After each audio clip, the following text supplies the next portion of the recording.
Hello fellow chess players, today I will mostly be talking to the players under 1200 chess.com rating, but if you are a bit higher rated you are also welcome to stay. Maybe I have some new information for you too. Have you been wondering what is wrong with your chess when you bought so many chess books, so many Chessable courses, you watched almost all the chess improvement videos on YouTube or on other chess sites? Have you been frustrated that you get to a beautiful winning position and then you ruin it by one simple blunder and all is lost to this stupid mistake? Now I could give you one simple piece of advice and I could finish the video right here. Don't blunder! I'm just kidding. I have a lot to say about this topic. I honestly believe that under 1000 or maybe even 1200 chess.com rapid rating, the biggest issue is blundering pieces in one or two moves. In these fights, it doesn't really matter who can make better plans or who can play chess better or who understands strategies better, but the one who sees the board better. I also believe that you don't need deep strategies or deep plans on these levels.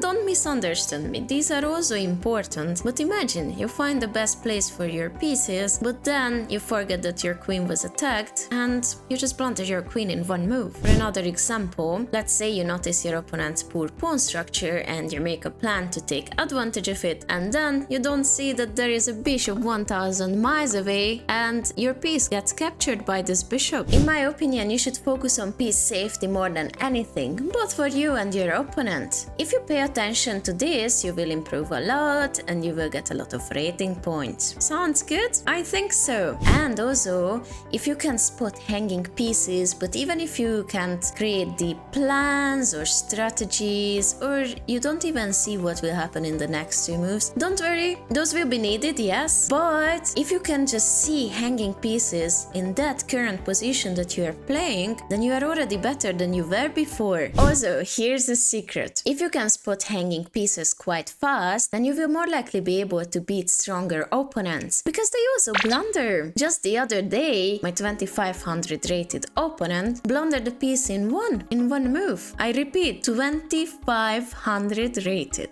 Easier said than done, right? Yes, I agree. But I have a couple of tips for you that you can actively do to avoid blunders and spot your opponent's blunders better. Number 1. Focus better. No multitasking, no social media, no offline or online chatting while you play. Say no to everything that is not your current game. You have no idea how better you could be if you gave your best concentration to a game. I can't say this enough times. If you know you will be disturbed or you will be tired, don't even start a game. You will just end up being grumpier and you will tilt, and there is no need for that. It's not worth it in the long run. Number 2. Play longer time controls. If you play blitz or bullet, then you won't have time to make sure that your move is safe or not. You also don't have time to actively search for your opponent's loose pieces. In the beginning, when you try to apply this thinking method, you will take a lot of time. But good news is, the more you practice it, the better you will become at it. But these short time controls don't really provide enough time for you to do this. Number 3. Don't play too fast. Wait, isn't this the same advice as the previous one? No, it isn't. Let me tell you something. Sometimes my students would tell me,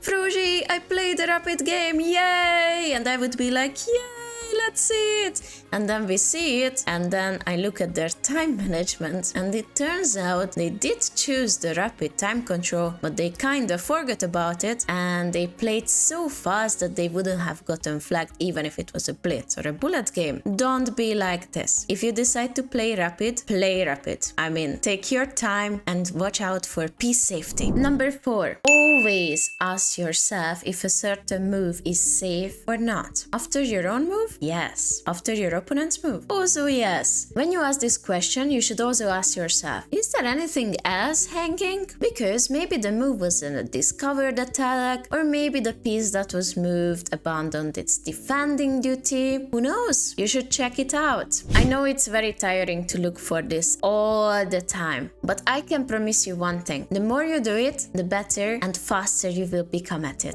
And you would also surprise how many blunders go unnoticed like this. this. Number 5. Practice pattern puzzles. I have made a video on this in the past, so I posted the link under the video. But long story short, the more you practice pins, forks, hanging pieces, mating 1, 2, 3, 4, 5, and so on kind of patterns, the easier it will be for you to spot these in a real game. Number 6. Always look for the forcing moves. Checks, captures, threats. There is a huge chance your best move is going to be one of these, so why not look for them? But keep in mind, also your opponent's moves work this way, so watch out! Number 7. Always ask yourself, what does my opponent want with this move? Yes, I have told you an advice like this before. I think it was number 4 maybe, but this is so important, I'm going to tell you again. Always ask yourself, what does my opponent want? Are they threatening something? Did they reveal a line and therefore another piece is attacked with this move? Are all my pieces safe after this move? You know, they also want to win, so therefore they will try their best, and their best is finding forcing moves, trying to checkmate you or capture your pieces. So you have to be aware of what they want, right? Number 8. Always look at the whole board. Don't let that bishop